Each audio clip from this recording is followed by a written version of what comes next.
guys, to another episode of Nerds4Life SuperCoach. I'm your host, Peter, and we've got a big episode coming up like we do every week and like every podcaster says about their episode every week. It's just the standard, I suppose, but it'd be pretty weird if I just said that we've got a pretty shitty small episode coming up, because we don't. I promise you we don't, so no need to tune out. My name's Peter, as I said before. Please make sure to subscribe if you're watching this on YouTube, or you can give us a like on Facebook, TikTok, Instagram, and Twitter or X as well, as that's where I post all my news throughout the week. Not just my news and my movements, but just, general SuperCoach news and AFL updates throughout the week and over the course of the weekend. So, I just want to start off the show by announcing the group winner, Josh. He had the Big Lubinski is his team name, with a whopping 2,622, which is an absolutely fucked score. So congratulations, Josh. Different Josh to the winner last week. I'm glad, because last week's winner I know personally. This week's winner is a different Josh. I guess Josh has reigned supreme over the past couple of rounds. Now, as I said, big episode to come. I want to talk about... I am a genius. What is that? Oh. I had to mute. Wow, I had a video playing from a few years ago. Sorry about that. I wonder if that's come through. I'll check that later. We have a big episode coming up, so I've got some players that I want to talk about as primos that are on the cusp of trading in. We've got some rookies on the bubble who we are considering, and some players that we're thinking of trading out. So they're the rookies that have maxed out, as well as the primos who some people are thinking of dumping, which is interesting in my books, but it is a talking point this week. We also have the VCs and C options later in the round, and also just my moves and questions from the listeners. So let's kick it off with some primo options for the week. Now, there's a couple of guys that I really want to talk about. Now, this is my number one primo that I believe is the guy that everyone should really be tracking this week, and that is Christian Petrarca. Christian Petrarca has, unfortunately for me, who brought him in at his whopping 600... No, when did I bring him in? I brought him in when he was priced at 623k. And teams can now pick him up at 555k after he had a couple of bad scores there. He had a 59 against the Lions, a 93 against the Tigers, and a 94 against Geelong, which weren't great, but then he came in strong with 134 points against the Blues, where he played majority of the time up forward and kicked 5 goals. Now, he's got West Coast and St Kilda coming up in his next two. Fremantle is... it depends what Fremantle we get. Could be a tough opponent against a Teo Tregear Park.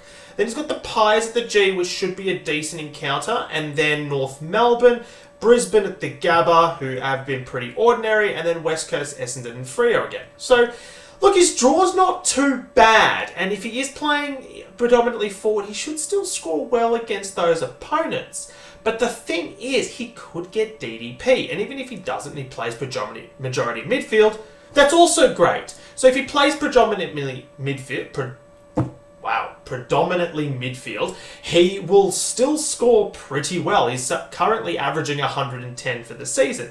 But if he goes up forward, he should still score okay against these opponents, and then he'll get DDP, which I'm kind of hoping for. Fingers crossed. If he gets DDP, it means that I can move him into my forward line and pick up another gun midfielder, who I will talk about in a moment as well. So, look, for me, Christian Petrarca is probably the number one trade-in target if you don't already have him this week. He has finally bottomed out. What was his break-even? His break-even was an 88, and he's playing West Coast. So, this is the week to jump on if you're looking for a midfielder. However, if you're looking for a forward like I am, then Dane Zorko is definitely the one to jump onto. And the reason I think he's number 2 is because he's about to skyrocket in price. Now, yes, I know the guy's like 35 years old, he's got some injury history, but he's playing across the half-back line majority of his games across the half back line. And Brisbane have been ravaged by injuries, and he's going to continue playing that kind of free role. And as long as he stays fit, he should be scoring well. He's currently the third ranked forward in the competition, and he is third by a country mile. Dane Zorko is killing it this season. He's got a 45 break even, and he's about to play the Tigers. He's going to go up by about 30 to 40k. So next week, you don't want to be bringing in this guy at 600k.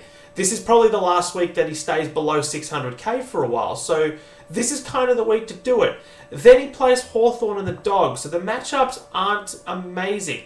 And then after that, he's got St Kilda, who concede huge scores to halfbacks. Over the next month, he could actually be worth 620, 630k within the next month. I'd rather be picking him up now. So he's my number 2 option. If you're looking for a forward, then obviously you go for Zorko. If you're looking for a midfielder, Petrarca's probably the better option, to be honest. He's definitely the safer option. But for me, I've got Track, so I'm going for a Zorko. The other option everyone's talking about is Isaac Rankine, which does hurt because I traded him out. I started him this season after he had an amazing preseason. He looked good. He looked like he was going to have that midfield forward rotation. And then for some reason over the first 4 games, he just didn't have any CBAs. He just didn't have that role. And it kind of was annoying. So since I traded him out, the week I traded him out, Knicks decided to put him in the midfield, and he scored 121 against the Blues, and then he went on to score 85, 113, 93, and 142 last week, which I'm incredibly disappointed about, and I did tweet about it earlier in the week, over the weekend. I'm probably going to suck it up and trade him in again. He's got a 65 break even. He plays the Pies. It is a tough encounter, so he's probably going to score maybe 90 at best. I can't see him scoring another 142. But then he's got West Coast and Hawthorn in the next couple, and then Richmond. So he's got a really good draw after the Pies. I'm going to be honest. I think Rankine, he's cheaper this week.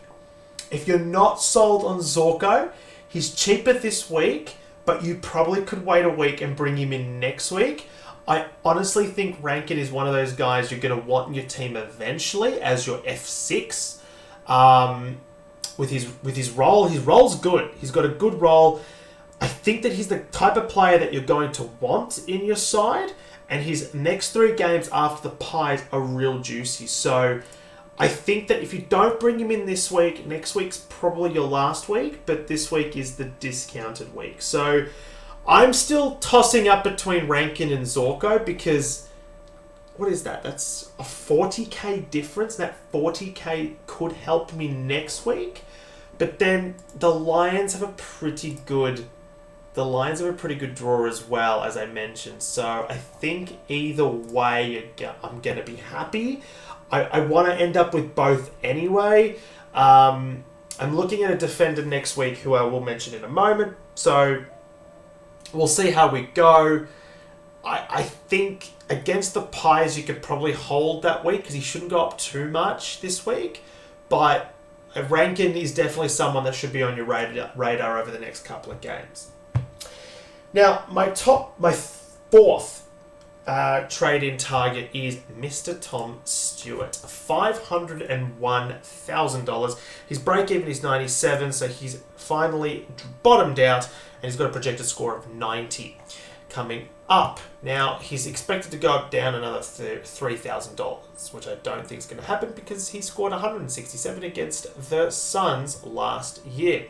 He's also got the Giants and Richmond, who he's got a great record against. Now, his scores haven't been amazing. I know he scored 105 against St Kilda, 134 against Adelaide, and then the form really dipped. A 99 against the Hawks, 77, a 108, a 62. Now that 62 was a concussion game, 104 and 84. Now, he's bottomed out. At 501k, he could make for the perfect D6, especially if he starts turning that form around, which he's perfectly capable of doing. But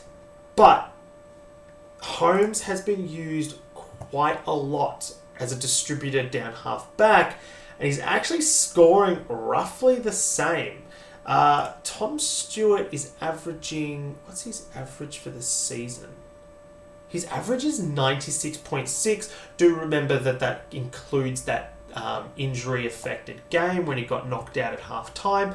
While Holmes is actually scoring a 98.8. Now, if I didn't have Holmes, I'd probably be targeting a Stewart this week. But I've got Holmes, who's been really consistent this year. And he's turned up 3 times out of the 9 games. But all the other games have been around the 80s and 90s. It's not bad. He's gone up gradually. He's made me 72k, which I'm surprised about. He's got a decent draw coming up. I don't want another Geelong defender where he's averaging a flat 100. So for me personally, I'm not picking Stewart because I've got Holmes. And that's going to really screw up my buys as well, because they'll obviously both have the same buy. So for me, I'm not doing it, but I'm not opposed to other people picking Stewart. I don't recommend Holmes. I think Holmes was the kind of guy that you had to start to get the value out of. But Stewart is someone who I think from this point forward holds a lot of value. I'm personally not picking him up, as I said, because I've got my eyes on another defender who I'm probably going to get in next week if I don't get Rankine. And that defender is Dan Houston. Now, again, I don't think this is a guy that you should be bringing in this week. I think this is a guy you bring in next week. Now, Dan Houston, I won't go into it too much because he's someone that I want to talk about next week, but he's projected to go 110 against the Hawks and he's got a break even of 149. He's probably going to drop about 15 to 20k. And he's currently priced at 581 after he scored back-to-back below sub-tons, 93 and 89, which are not too bad. Prior to that, he was averaging 114.6. So his first 7 games, all 100-plus scores. And he had a massive 141 against the Pies. The guy can score, and he's been in pretty good form. He has had a little bit of attention the last couple of games, and a 93 and 89 are not too bad. I think that Dan Houston is a little bit better than Stewart this season. As I said, Geelong have liked having the ball in Holmes' hands as well as Duncan's when he goes back down there. So they're actually sharing the distribution with Stewart, which has reduced Stewart's floor. And I mean, his ceiling's still there, but it is lower and the floor is lower as well. And as a result, I just see Houston's floor being lower and his ceiling being a bit higher. And he's got a better buy. So for me, I just think that Houston is a better target and it's a next week. So I'm fading Stewart to get in Houston next week. And it kind of works with my team. Now, if you've got Houston, obviously if you've got Houston, maybe Stewart is the option for you. So again, it really depends on your team. And as I said, for me, this is what I'm doing. This is how I'm playing it because this just makes sense for my team. Now, the other guy I want to talk about, now this is someone that I am not going to take on, but a lot of podcasters are talking about him, and that is a defensive midfielder that's $384,000 who's just come off a whopping 140-point score against the Suns and a 95 prior to that. And that is Zach Fisher, who a lot of us started throughout the season. He was in 37% of teams, and he's now in only 7.3% of teams. But I can see that increasing a little bit with already 1,637 teams trading him in. And I'm sure you're wondering why. Well, the reason teams are trading him in is because Harry Sheezel has moved to a midfield forward role, while Zach Fisher is no longer being rotated as the sub. He's actually playing as that distributor that we all thought he was going to be at the start of the year. But I'm not sold. I'm really not sold. I don't see him scoring 140 each week. We have seen his turnovers. We have seen that he's just simply not as good as Sheezel. And honestly, if North had to pick between McKercher and Fisher, they're probably giving it to McKercher. Now, yes, Fisher's had a great game last week, but I don't like it. I just personally just don't like it. He's got a good draw coming up, yes, as well. If he keeps the position, he could still score around 100. But do you really want another North Melbourne maybe primo? Like, we started Fisher, then we dumped Fisher, who we thought could have been a keeper, mid-price keeper, and now we're considering bringing him back, which is purely based on Sheezel playing midfield, okay? Now, if you look at North Melbourne's season as a whole, they have rotated guys throughout that midfield as the third, fourth midfielder all season. Powell, Phillips, McKercher, now Sheezel have all spent 2-3 weeks and then they go into another position. I wouldn't be surprised if Sheezel is being rotated through there and we see him regain that halfback position at some point. And when that happens, you don't want Fisher in your forward line. Now, I don't mind a cash grab. Yeah, I suppose if you've got the luxury of bringing in someone like that, yeah, he can make you a decent amount of money and probably scores well over the next couple of weeks. But he's not a keeper. He really is not a keeper. And I don't like it. I really just don't. I think that he's another Tom Powell trap. And I really cannot recommend it. I really cannot recommend it. Now, I think I've seen a few people trading out Sheezel to Fisher. And that is just horrible. Horrible. Let's see. A lot of people are trading Harry Sheezel out for Ryan, Zorko, Butters, Dacos. 23 coaches have traded out Harry Sheezel for Zach Fisher. I want to see who people are trading in. Okay, so most people are trading out Harley Reid for Zach Fisher. Okay, that makes sense. Or Matt Roberts, Nat Fife, Will Graham, Dan Ambrosio, Cadman, Howes, Williams, Powell even. I don't mind all those. Okay, look, if you're going to do it, that works. Although I don't like the Nat Fife trade out, and I'll explain that in a moment. But Harry, no, don't do that. Those 23 coaches, if you're listening to this podcast, please don't do that. That sounds horrible. Like, actually horrible. You're going to regret that. And then the last person, this is the other trade-in option that I want you guys to just think about if you don't already have him. And that is Tom Green over the next couple of weeks. And another reason why I hope someone like Petrarca does move to that forward line is because Tom Green is about to dump cash. He's going to bleed so much cash. We're projected to get him at 480k around about apparently next week and over the next 2-3 weeks. So just before his bye, he's going to be around the 480k mark.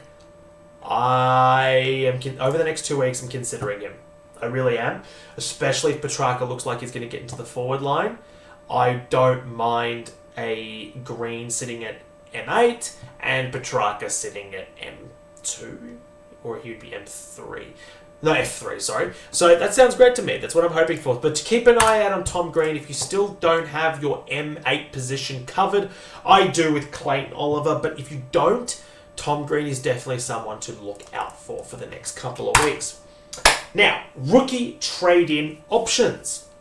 Now, I know you're probably already looking at someone like Lachlan Sullivan. 29,700 coaches have traded him in. He's got a negative 92 break even, and he plays Adelaide. He comes off scoring 275s against Carlton and West Coast, and looks good. I'm going to be honest, he looks pretty solid, but he's a midfielder only. He's 102k, which is great, and he's purely playing because the Pies have a lot of injuries. Now, as we speak, we don't have a lot of updates when it comes to teams' injury lists just yet, and he is in the side because of that extensive Collingwood injury list. So I'm just going to take a drink. Hang on.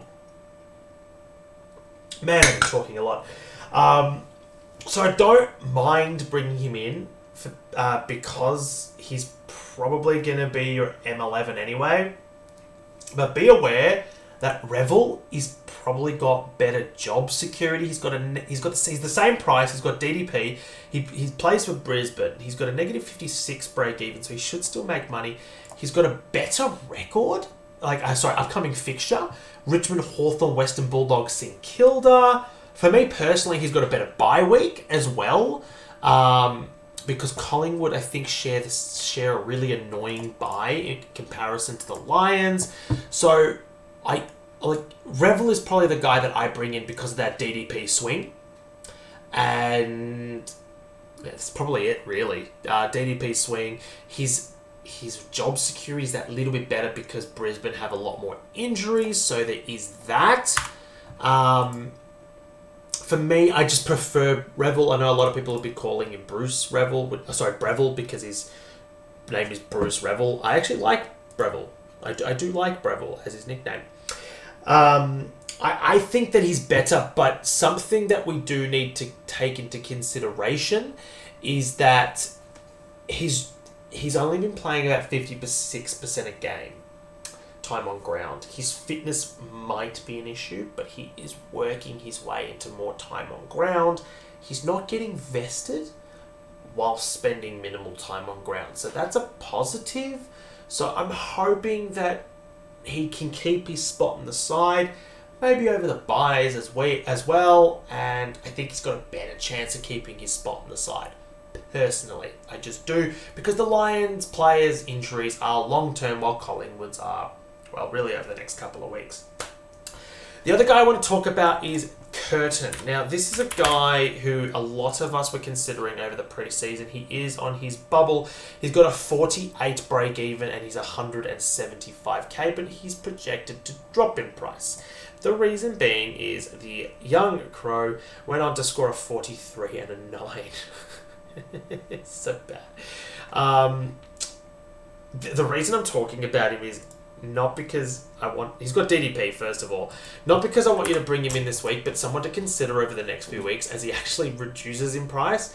And then if he has a spike score, he can really reset that break even and could actually be an option for a defensive midfield swing. So keep an eye on him. Obviously, we've got better players in Reville and Sullivan this week who we should be bringing in.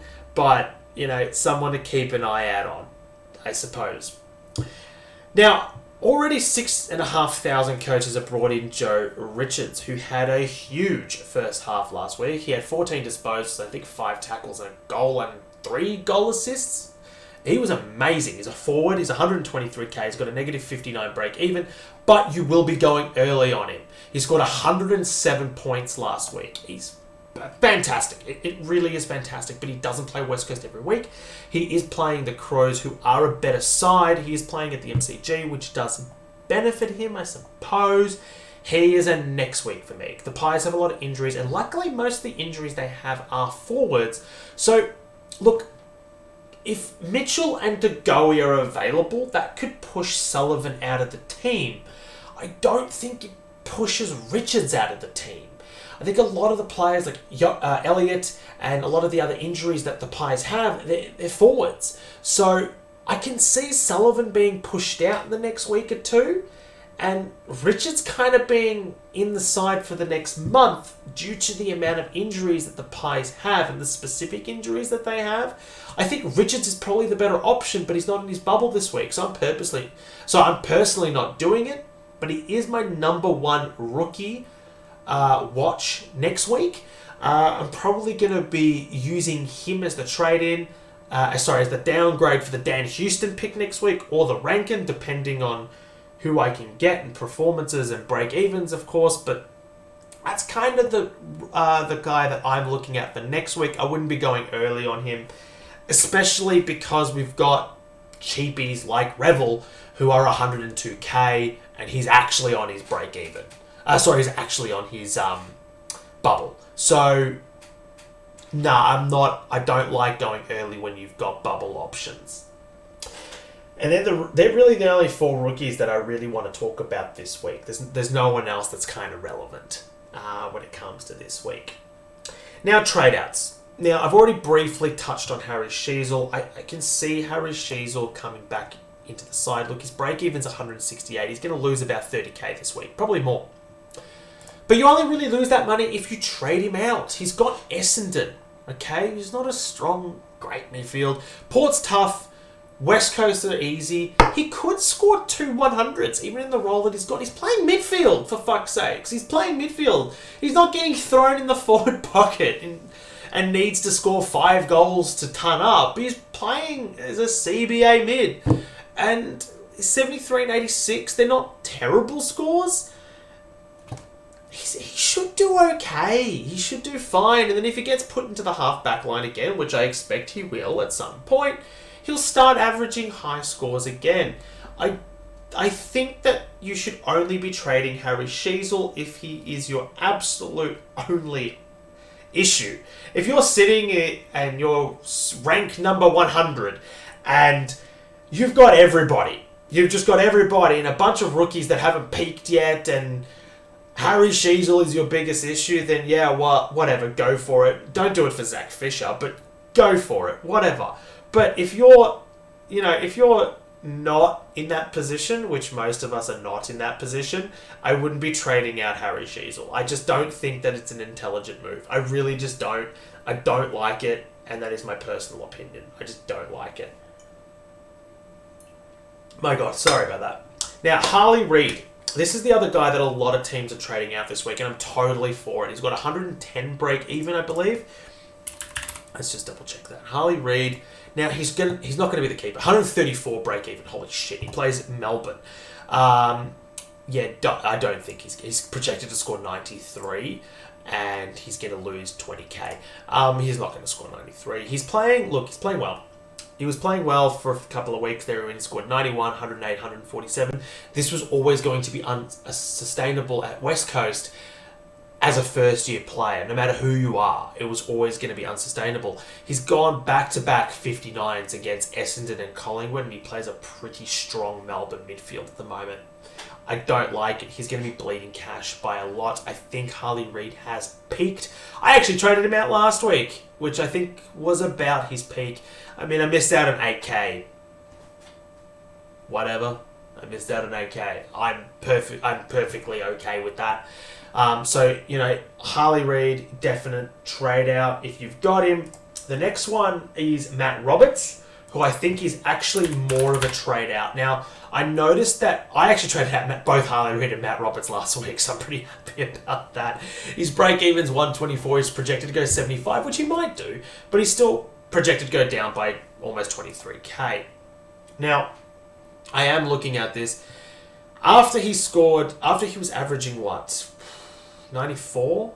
87. After he was averaging 87, after the Hawks game where he scored 80, he started to struggle with a 50 and a 47. Now, the reason I traded him out last week is because I noticed there was a very distinct role change. He was playing predominantly wing. Yes, he was getting some kickouts, but it really did reduce. And Blakey is getting a lot more. Now, I believe that Blakey is now concussed, so I suppose Roberts might score okay, but he's probably not going to hit that break even of 124.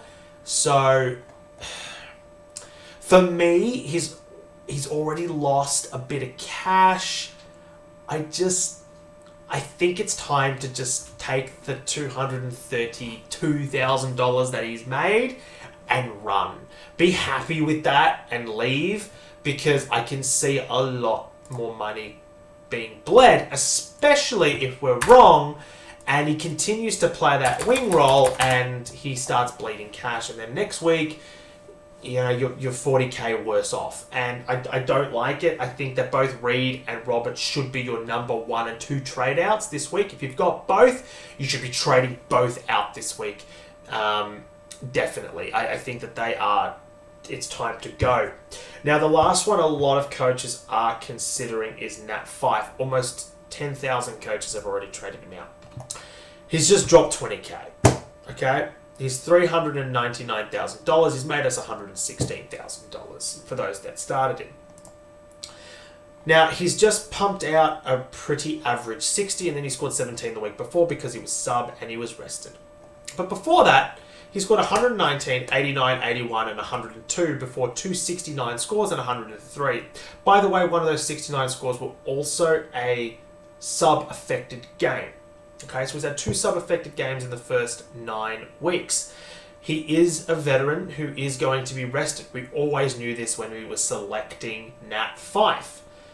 But the thing is, and the reason I'm holding him is because he's got a decent record coming up and the role is good. He plays St Kilda, who he should score well against. And his game against Sydney is not an accurate reflection of the score that he should be scoring. See, he actually gave away a lot of free kicks and he turned the ball over a lot. He had a 58% disposal efficiency, which is really not Nat Fyfe-like. He also kicked it behind. He also had a set shot at goal at 15 metres out and decided to pass it off. Like, he didn't have the shot. That should have been a 90-plus score, and then we wouldn't be talking about him being a trade-out. We would be talking about how his sub-interrupted game was annoying, but it'll be out of his rolling average in a couple of weeks, and blah, blah, blah. He's also got the best buy coming up as well, so he'll cover you for the other 3 annoying buys. I just think that he could go back to that 90 average player. He's playing midfield. He had 19 disposals on the weekend. He's not playing badly. He just... Look, the reality is, that week he lost one of his best mates. He wasn't all there. Like, this was a really bad game for him, and he scored a 60. Like, I get it, but it just wasn't a great week. He turned the ball over a lot. He had a lot of... he was obviously saddened by what happened last week. He just wasn't 100%. I can see a bounce back. I really can. And I can honestly... And as I said, the role's there. I can see him going back up to 450, 460k. And he was always going to be a player I eventually traded out. But I can see him reaching the heights of that 426k that he was 3 weeks ago and potentially exceeding that after his buys, and he'll cover you for the buys too. I'm prepared to hold him. I don't like trading him out. That's just me. I'm going to be holding him personally, and I think if you've got Harley Reid and if you've got Matt Roberts, they should be trade outs ahead of Nat Fyfe. Definitely should be trade outs. Blake Howes again as well. He's peaked. Cadman, if you've still got Cadman, has peaked. These sort of guys are the guys you should be trading out ahead of Nat Fyfe, personally. Now, my moves this week. So this is where I am taking a little bit of a punt. Now, I know that I've already mentioned it. Why don't I just undo changes? Here we go. So the guys that I'm trading in are 2 Lions players. I actually traded in 3 Lions in the last fortnight.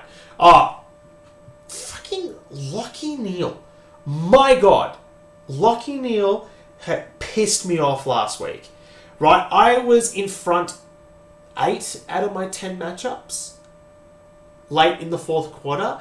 And then in the 4th quarter, with 3 minutes to go, he gave away like 2 free kicks. And he went from like an 89 score or a 91. He was around there to 79. And I lost most of my matchups by a couple of points. And oh my God. And it's always the week that I bring them in. I swear. Every player I bring in. So maybe it's not Zorko's week. Maybe don't bring in Zorko this week. But I just feel like I thought that Lachie Neale was the best player to bring in last week. And look, his scores were pretty good. It wasn't his worst game of the year, so that's a positive. But he's got Richmond, Hawthorn, the Bulldogs, and St Kilda next. So I think he's going to score quite well, especially against the Tigers. So I'm not phased. I've brought in a lot of Lions over the last couple of weeks, and that is because they've got a good record coming up. We didn't start a lot of Brisbane players because they had that annoying round 2 bye, and that made sense. Dunkley only played slightly better than him over the weekend, but he was significantly more expensive, so I picked Neale for just the price difference, really. I didn't see a big difference between the 2 score-wise for the rest of the year. So I'm bringing in Reville and Zorko for Darcy and Graham. Now, I'm not 100% sold on trading out Will Graham. That could change depending on selections, of course. But look, I've made what, $140,000 from Will Graham, and I'm okay with that. He's done well. He did really well, and I think to keep my upgrades alive, I am going to bring in the third best ranked forward in the competition. Now, I'm also trading out Darcy. Now, Darcy does not play Richmond every week. Yes, he turned up, I get it. But he had to kick 4 goals against the Tigers in a 100-point win to do it. He's not going to be doing that every week. Yes, his role is good where he plays as a forward and he gets ruck time. It's good. But he plays some pretty tough opponents next. GWS are not walkovers. He's not going to score 4 goals against the Giants. So I honestly can't see that level of form continuing long term.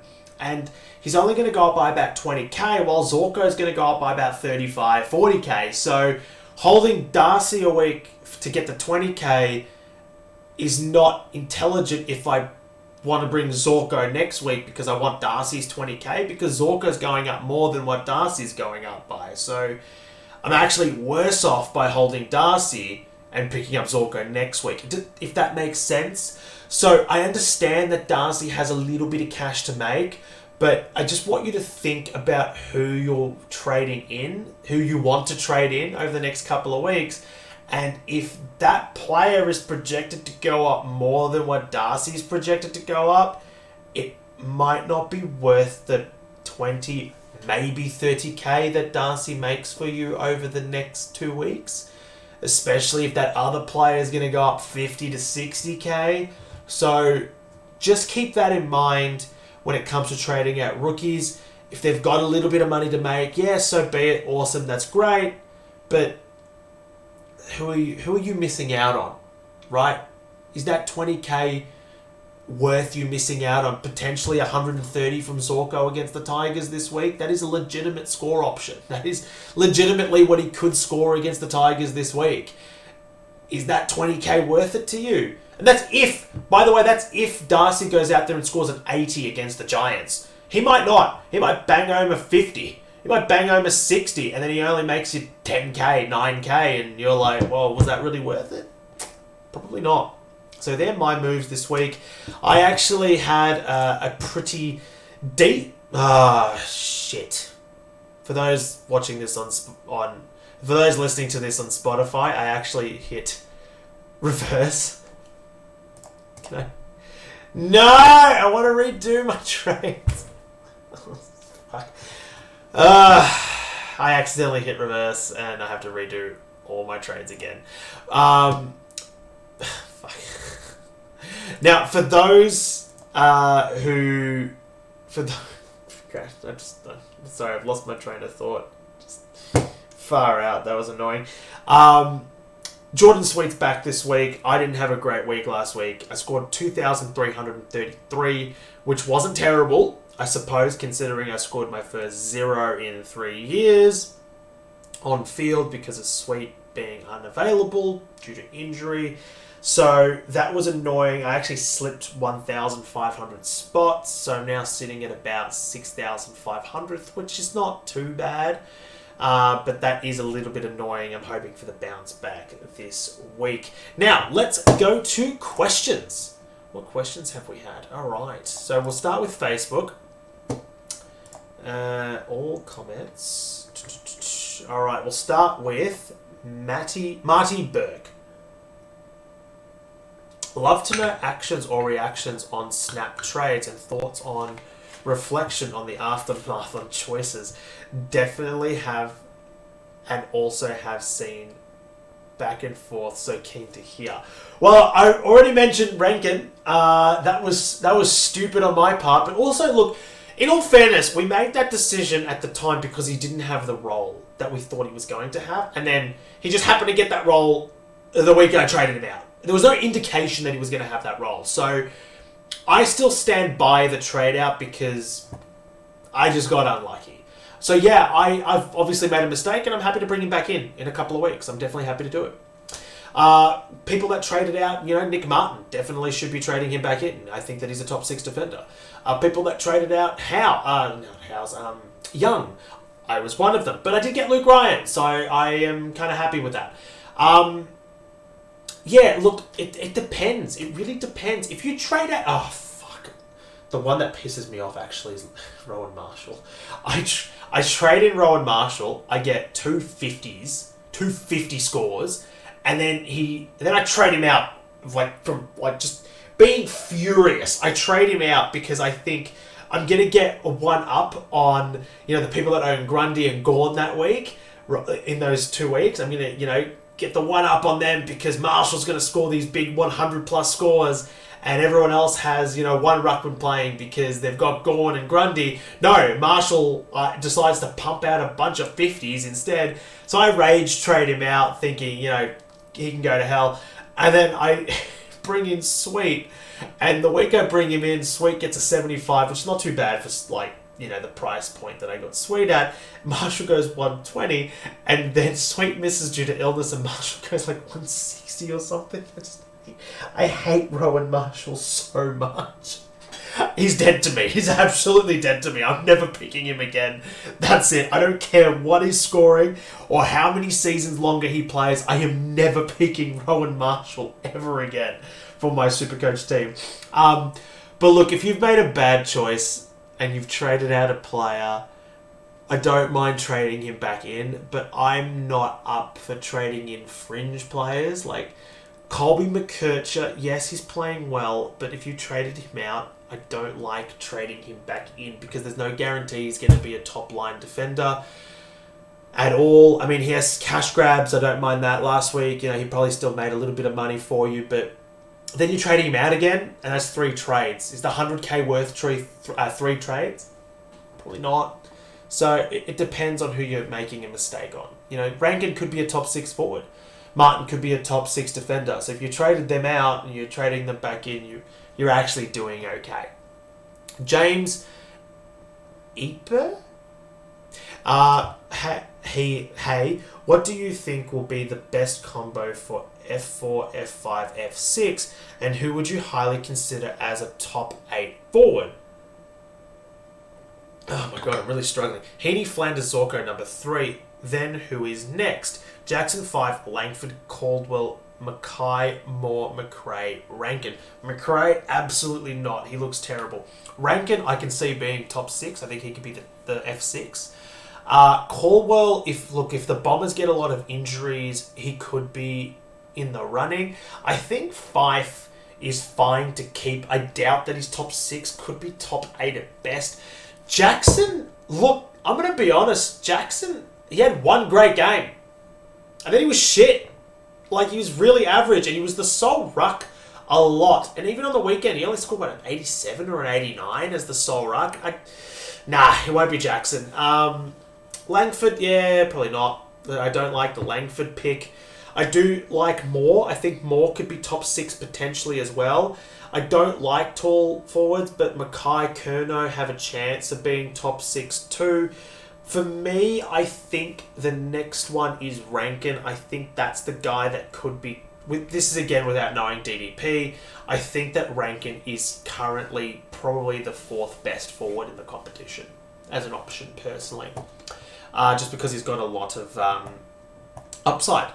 Now, Shane Christopher, Nick Dacos, greatest of all time. Not quite, but he is pretty good, and he could be.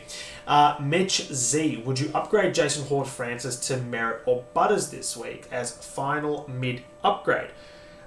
Who both have decent fixtures ahead, or focus on upgrading forward line to take rookies off field? Jason Horne-Francis have a low BE-ish, which is goodbye and possibly DDP status come round 12. Let's take a look at Horny. Jason Horne-Francis, 500k, 73 break even. He plays the Hawks. I reckon you could hold for Horne-Francis and oh my god, no, hold Horne-Francis. He's playing Hawthorn and North Melbourne in his next 2, and he just came off 128. Now I'd be holding Horne-Francis, honestly. Upgrade your forward line for now, and then maybe go for Butters and Merritt are probably the guys that you want in your side, but. Look, it's tough because Butters could go bigger than Horne-Francis in both those games. And then Merritt's got West Coast again coming up. I think Merritt's got Richmond. Oh, fuck, he's got North Melbourne and then Richmond. Oof. Oh. It really depends on who else you've got in your team. If you've still got a Roberts, Cadman, Howes, Harley Reid, I'd be trading them on before you trade Horn Francis out. It's tough, isn't it? That is tough. I don't... Look, to be honest, Horn Francis probably scores well over the next couple of weeks, but I would definitely prefer Merritt and Butters over the next 2 weeks. You could probably hold him, though, for a bit. If you don't have Heaney, Flanders, and Zorko, maybe opt to get one of those guys in, hold Horn Francis over the next couple of weeks, and get those 3 forwards in. That's what I would do, actually. Try to get the 3 best forwards in the competition in your side. Horn Francis should score about 100 in those 2 games anyway. Simon Smith. Hi, mate. I'll try to write in English this time. So I remember you last week. Sorry, mate. I did struggle to read out your comments. Do you think Track is back? Thinking getting him in with Sullivan this week. Well, look, I actually like it. I don't mind it. He is playing majority forward, and if he's playing majority forward against West Coast, I don't mind it. I just think that he had a bad run. He just had a lot of attention over the last 3 games, and maybe Melbourne chucked him in there to just get him a little bit of form back. It's not something that they haven't done in the past. Yeah, he looked real good. He really did. And if he gets DDP, great. You can chuck him in your forward line later. So, yeah, I really think he's a trade-in target this week, and this is definitely the cheapest you're probably going to get him. Next week is a no-brainer to get Green at 500k. He is a 120 player. Hopefully enough cash to do a Green/Bont double upgrade for round 11. Holy shit, that's good with Goulden after his bye. Leaving me with a midfield of Sarong, Butters, Rao, Bont, Green, Dunkley, Petrarca, Goulden. Not too shabby. I was about to say not too shabby as well, by the way. That's insane. I like that, mate. That sounds great to me. Also, I need a forward to finish off. Not wanting Zorko. Okay, you're not wanting Zorko. Should I want him? I think that you should. This is a long question. I think you should want Zorko. If he is a must-buy round... If he is a must-buy after round 12, I think I might pay overs for him. Yeah, I do think this is the week to bring him in, personally. If you want Zorko and you want that F3, this is the week to bring him in. I wouldn't be waiting any longer than this. Because he's got a really good matchup over the next month. Caldwell, Jackson, don't like either of those anymore. I have Heaney, Flanders, Rankine, Mackay, Powell. Holy crap, your team must be insane. I like Powell to Zorko. I really do. If you're thinking of getting rid of Powell, really needs to go. With Darcy, Comben, Jones, Livingston, dead rookies. Will be traded out either round 11 or 12. By the way, great captain choices. You're welcome about the captain picks. Look, if you could turn Comben and Powell into a Zorko, I don't mind that. I really don't mind that, to be honest, because it looks like that you've got Green on the horizon next week. But I prefer Petrarca over Zorko, just so you know. And I put it in my trade-in list. So I put Petrarca at number 1, Zorko at number 2. I personally prefer Petrarca. I think that there's the chance of DDP, but even without that, I really do like Track.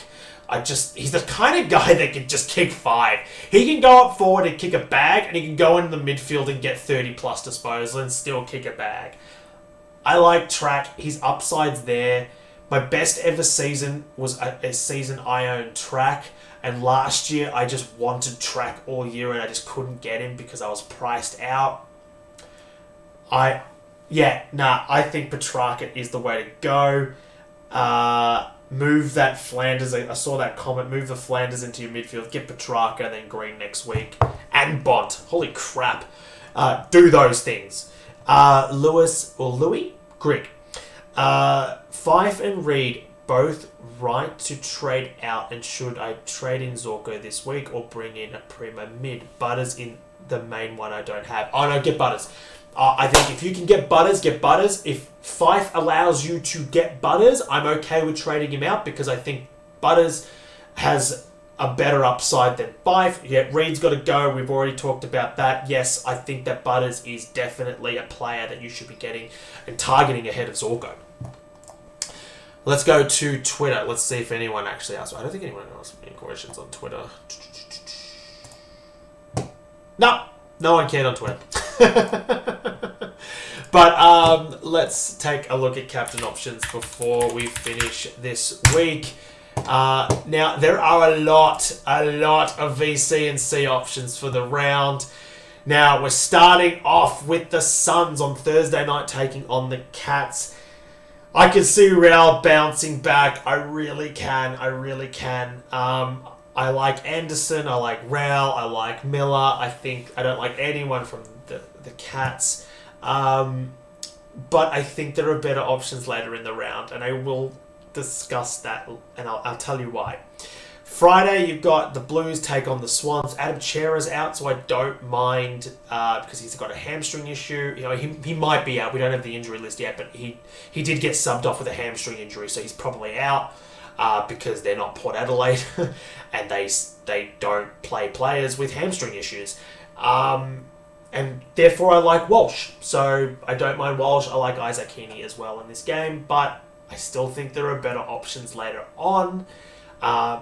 Saturday, Collingwood take on Adelaide. That confused me for a second there. For those that can't see this on screen, Adelaide have changed their name to Kawara. I have butchered that.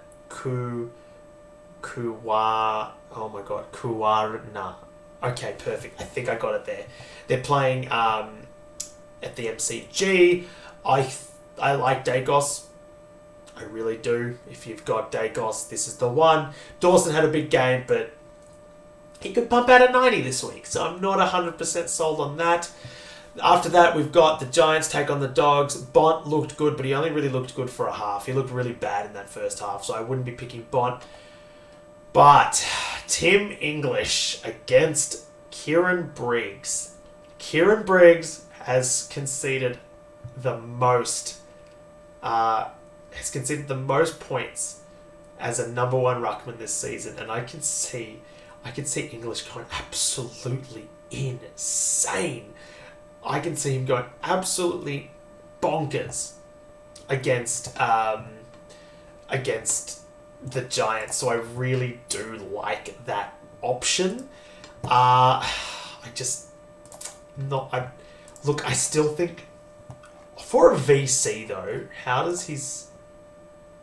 he went 163 against him last year, and that was in round 20 when Briggs was in the side.